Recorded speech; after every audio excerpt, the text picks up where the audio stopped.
A continuación, El reloj de la historia, solo por Cuapac Televisión.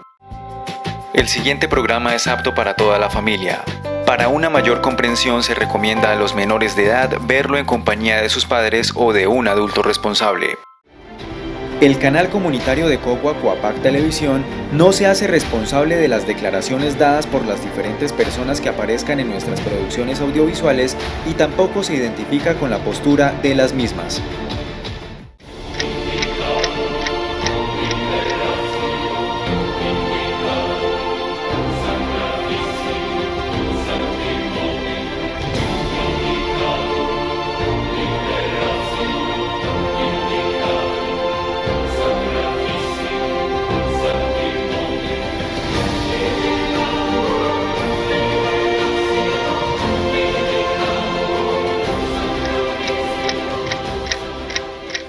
Un saludo para todos los habitantes de Cogua a través del canal comunitario Cuapac.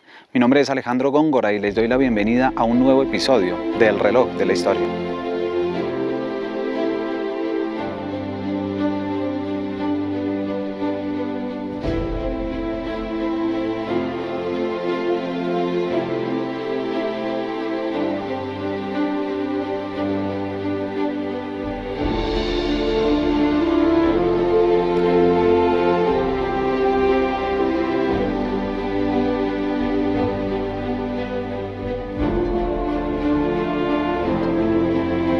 Y hoy llegamos hasta sus hogares con la historia del embalse del Neusa. Justamente nos desplazamos hasta este sitio y estuvimos conversando con la señora Clara Buitrago y con el señor Aristides Rodríguez.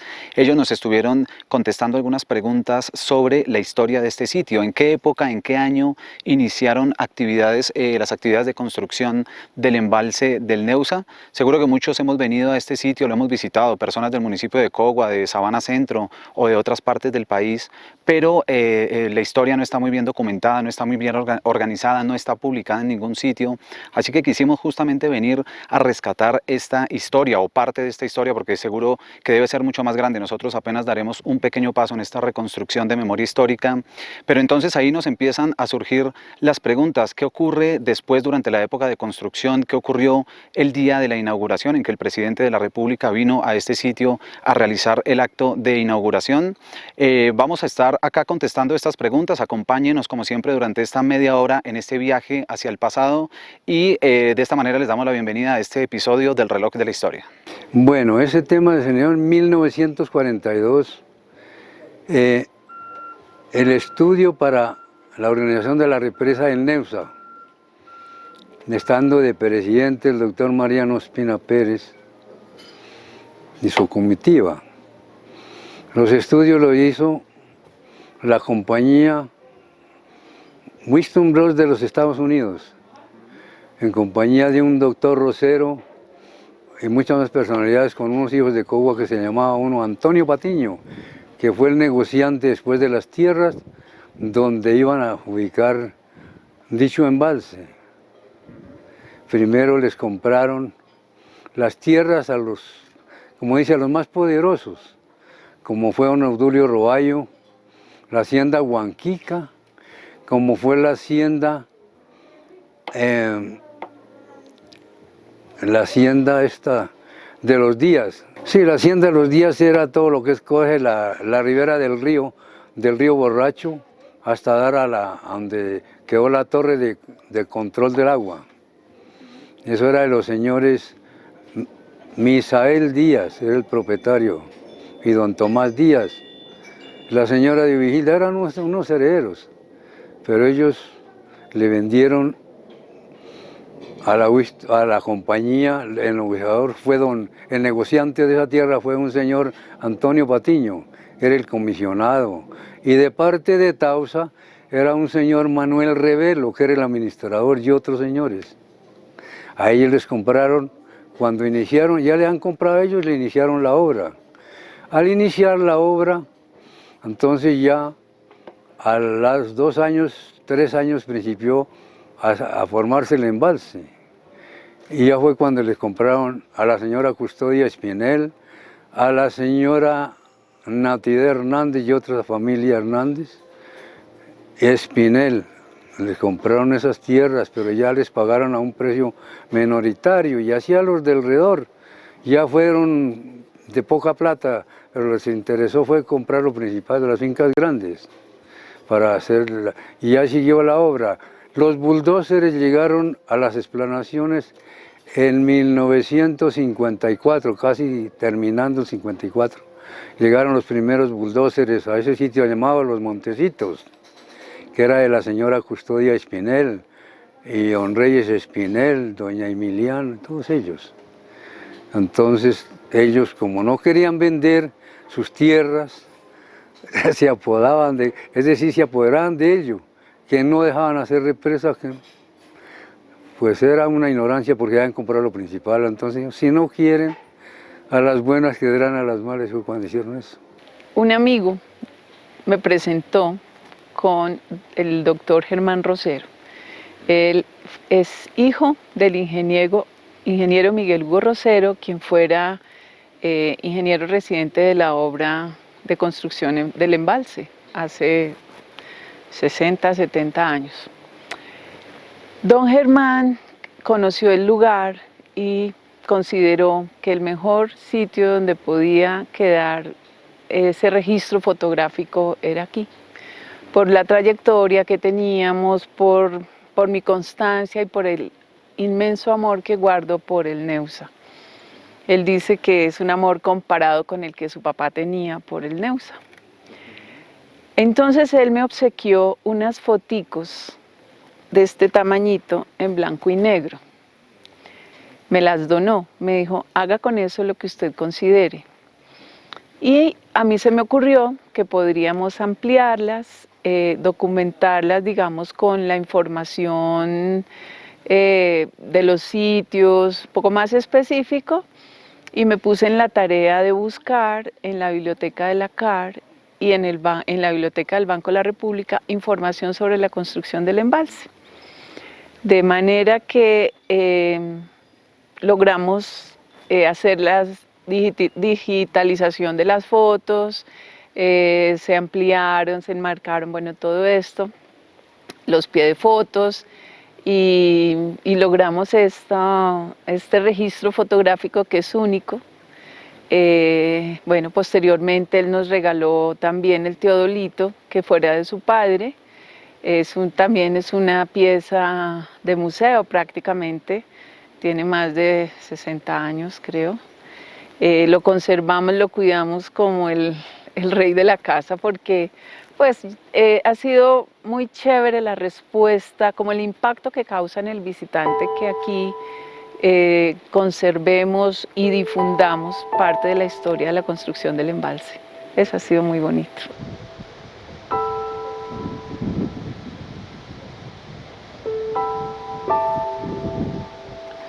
Estas tierras guardan las huellas de los guerreros muiscas que las defendieron con sus vidas ante las invasiones colonizadoras.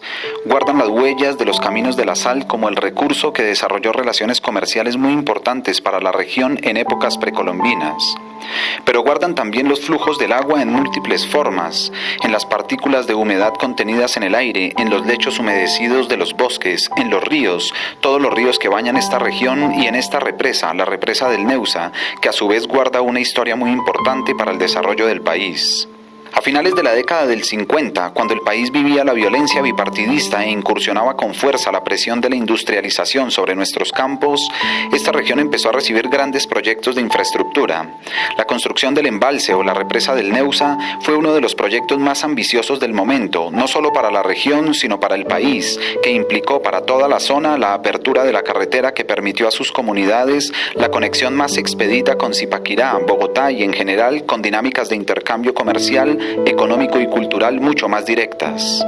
Incluso muchos obreros contratados para la obra vinieron de diferentes zonas del país y de manera particular de los departamentos de Santander, Nariño y oriundos de la región, en razón de lo que coexisten tradiciones que se fueron combinando, dando origen a una cultura noble, emprendedora y pertinaz que pobló de nuevos sueños y empresas todo este territorio.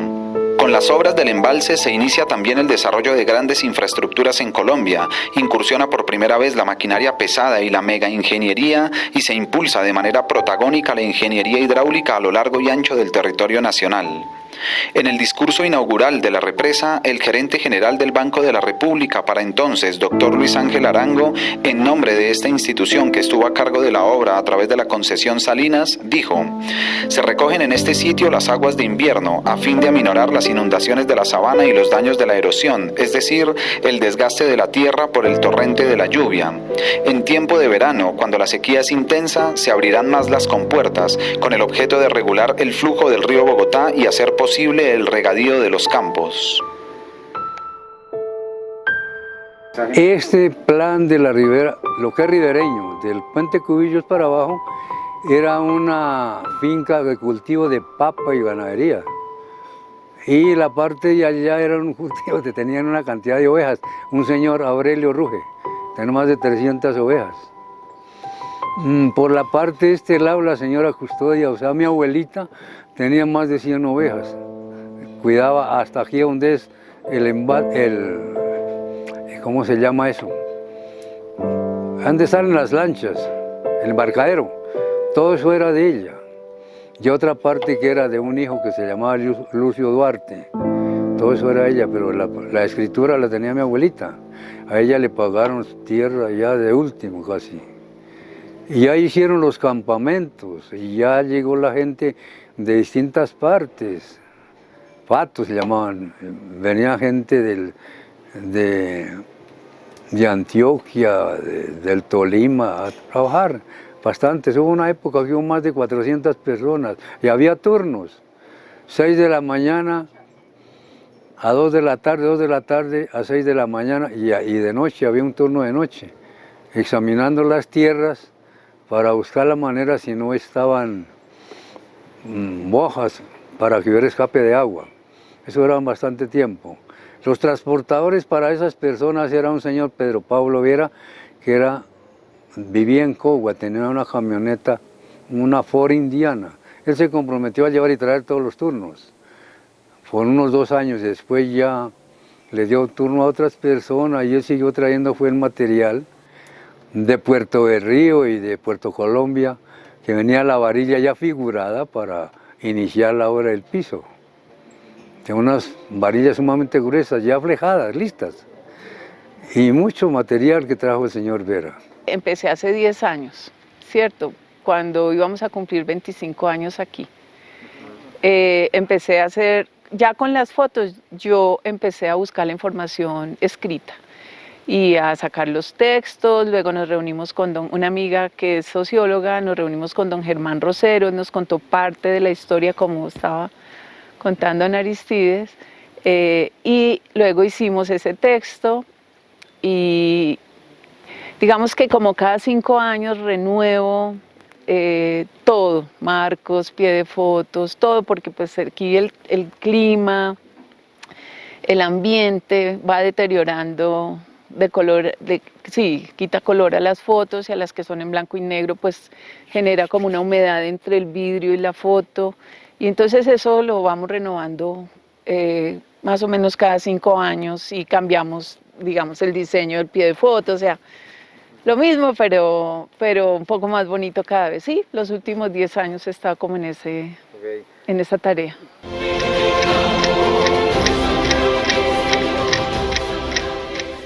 Ahora hacemos una pausa en este episodio de nuestro programa para plantear, como siempre, alguna reflexión o alguna observación en torno al tema del que estamos hablando. En esta ocasión, la reflexión va hacia la pregunta de quién es el protagonismo o de quién debe ser el protagonismo en la reconstrucción de la memoria histórica de cualquier territorio determinado. Debe recaer esa responsabilidad en la administración pública, en el ciudadano del común, en las instituciones educativas, en los medios de comunicación, y aprovechamos para hacer un llamado justamente a las administraciones públicas de los municipios para que hagan un esfuerzo mayor, un esfuerzo más serio, para que de verdad pongan recursos al servicio de la recuperación de la memoria histórica de los distintos entes territoriales de nuestro país, porque sin duda alguna una sociedad que no conoce su historia es una sociedad que no puede comprender su presente y no puede proyectar de una manera seria y responsable su futuro. Así que de esta manera continuamos con este episodio del Reloj de la Historia, dejando esas preguntas en el aire para que cada uno de ustedes intente sacar sus propias conclusiones. Pues nos sentimos muy privilegiados de tener este material. le da importancia al restaurante, le da como mucho peso. No es un restaurante, es un restaurante que está como proporcionando una historia a las personas que nos visitan. De hecho, tenemos una persona que nos hace como de impulsador en la portería, y ese es como el gancho más importante. Hay que contar que aquí hay un registro histórico de la construcción del embalse, y eso es uno de nuestros grandes valores. O sea, tenemos muy buenas cosas, un entorno espectacular, la vegetación, los pajaritos y todo, pero es que eso de la historia nadie lo tiene. Entonces yo lo cuido, lo conservo con mucho celo, porque a mí me parece muy interesante que las personas que vienen aquí no solamente vengan a comer, sino que se lleven algo. Me enteré que esto se construyó en tal fecha, la gente se para ahí frente a la puerta a leer los textos, a leer las características técnicas de la obra.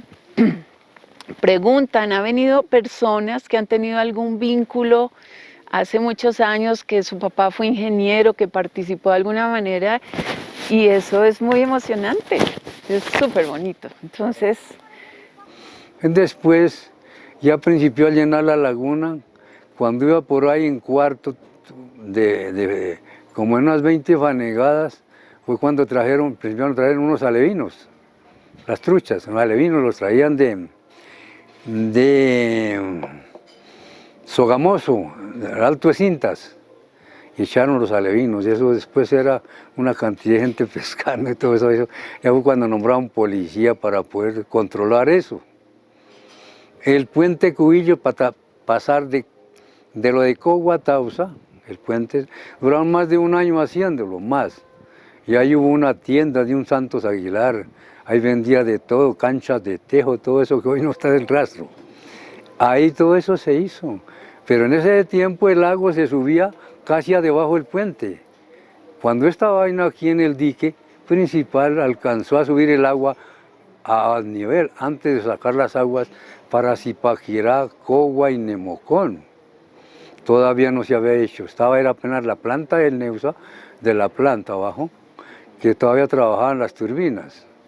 En 1950, el 26 de mayo hubo una creciente y se desbordó la laguna por la parte de este Cerro Bosadero y se llevó las turbinas y acabó con toda esa energía que nos beneficiaba Cogua, Zipaquirá y Nemocón y parte de Cajicá.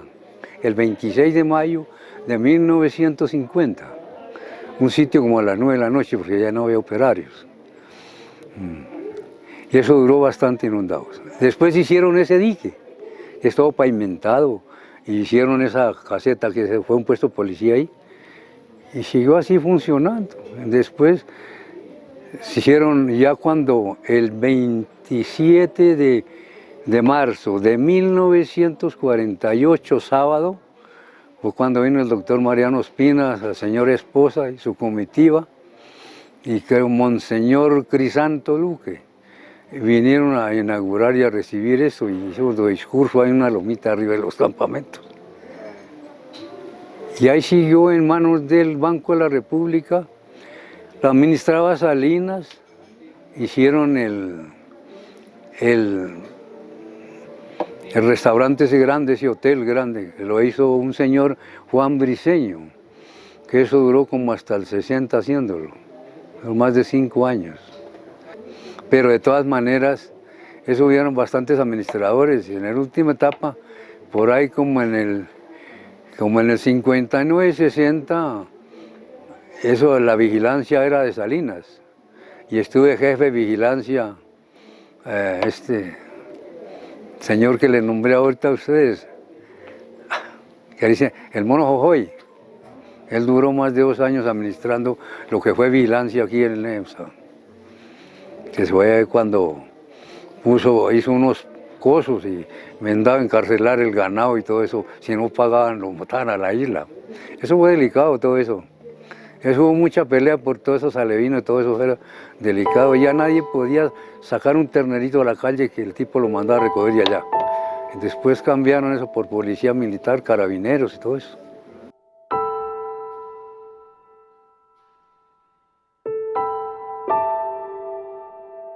Estas obras del Neusa dieron origen a plantas de tratamiento para el suministro de aguas aptas para el consumo humano a través de los acueductos de los municipios de Nemocón, Cogua y Zipaquirá. De la misma manera se construyó la planta de Tibitoc, que surte de agua a la ciudad de Bogotá. Significó entonces que esta obra trajo importantes cambios para toda la región del Valle del Tausa, que en lengua muisca significa tributo, pero también benefició a la ciudad de Bogotá, con lo cual adquirió una importancia ecoestratégica para todo el altiplano cundiboyacense. Más aún, la construcción de esta represa posicionó en el centro del país un tema potencial para la economía nacional, como lo fue el desarrollo de la industria piscícola. Por eso es oportuno y necesario reconocer al artífice que operativizó este gran proyecto.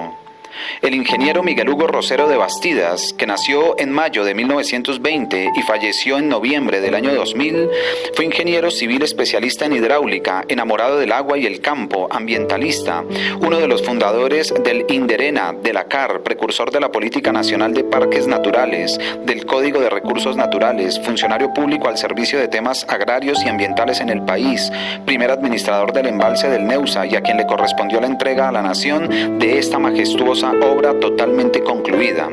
Por supuesto, toda esta vida de gestión hizo que al ingeniero Rosero se le reconociera por su ética y rectitud en todo escenario en el que aportó sus brillantes ideas y su trabajo, pero también que los pobladores de la región le guardaran inmensa gratitud porque gracias a su trabajo se trazó la carretera para el ingreso de la maquinaria pesada a la zona, lo que trajo consigo procesos de reordenamiento territorial que mejoraron los procesos de comunicación, intercambio y desarrollo muy importantes.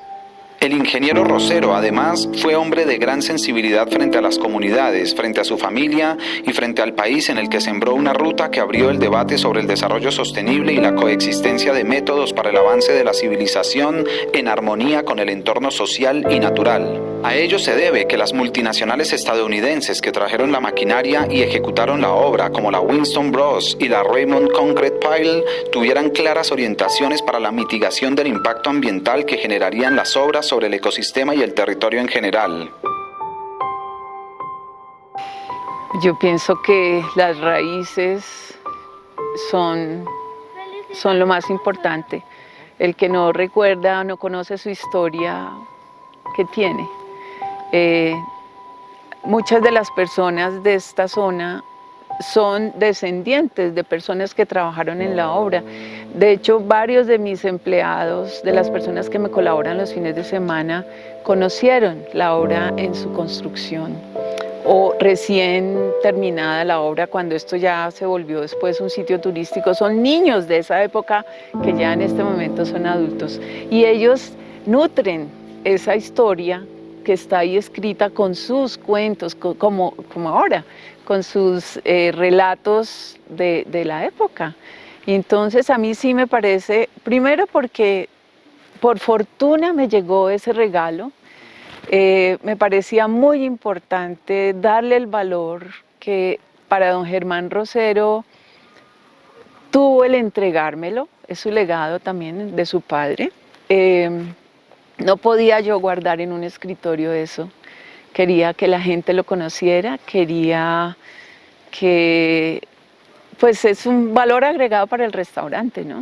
O sea, aquí la comida es muy rica, muchas cosas son muy buenas, tenemos un entorno, repito, espectacular, pero pues en este momento pienso que es de las cosas más importantes que tenemos, es la historia de la construcción del embalse, en fotografías y un poco en la investigación que se hizo o de lo que me documenté. La zona agrícola y la mayor parte de las cuencas hidrográficas donde se llegaba el agua a la laguna, que por ejemplo el río Borracho continuamente en verano no puede uno pasar así tan fácil. Hoy se puede pasar uno descalzo porque se acabó toda la montaña. Ahora le quitaron de la Laguna Verde, del río Guandoque, le quitaron 8 pulgadas a presión, que esas ya no entran a la laguna, van a dar hasta casi Villapinzón y parte de Nemocón. Todo eso fue terrible. Pues ahora más o menos está organizado, pero tampoco ya no hay cultivos, porque eso fue mucho siembro de papa también. Aquí en la Loma del Río para acá le arrendaron a los foreros, siendo que ya lo había comprado. Se lo arrendaron los señores foreros, fue cuando hubo unas tempestades de granizo y se vino toda esa papa y tierra a la laguna. Todo eso de la isla, para llegar a la isla, yo creo que está más de 1,5 metros de fango. No le han hecho una limpieza, no le ha hecho una limpieza. Ahora pues nunca, es decir, desde que se hizo la laguna, no han hecho una limpieza, ni han hecho eso. Y nosotros nos quejamos de la señora Carr por eso, porque realmente esto es un sitio tan elegante, lo más bello que tiene Cundinamarca o Colombia, un sitio de paz donde debíamos de tener mejor organización con la comunidad y como también para el turista, que haya fuentes de empleo y toda esa cosa, pero no tenemos carretera. Mira cómo está esto. Y esas tierras las cultivaron en pinos y fueron de sentas dispuestos al municipio, siendo yo concejal en el 70 y 2 al 82. Y peleamos mucho con otro compañero para ver si nos dieran una indemnización por lo menos para un colegio o alguna cosa y nunca nos ha hecho. Entonces es una queja de un ciudadano de 80 y pico años. Yo creo que todos podemos aportar algo. Yo amo este Neusa como si fuera mío. También eso me impulsó a aportar algo para que las personas que nos visitan conozcan sobre esta historia, cuál fue el propósito de la construcción del embalse, por ejemplo, una cosa tan elemental como esa, como era regular las aguas del río Bogotá, porque en invierno inundaba la sabana y en el verano pues hacía falta, entonces esto les permite manejar el caudal que sale y cuando hace falta y reservar cuando hay demasiada. Cosas como esas, cómo se afectó la comunidad con la construcción del embalse.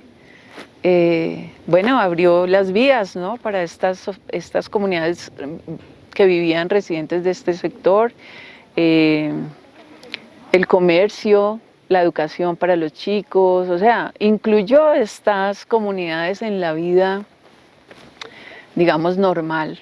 Aparecieron en el mapa de alguna manera. Y pues que las personas conozcan, las personas que nos visitan, vengan al Neusa y digan, hay algo que aprender. También me consideré que era importante.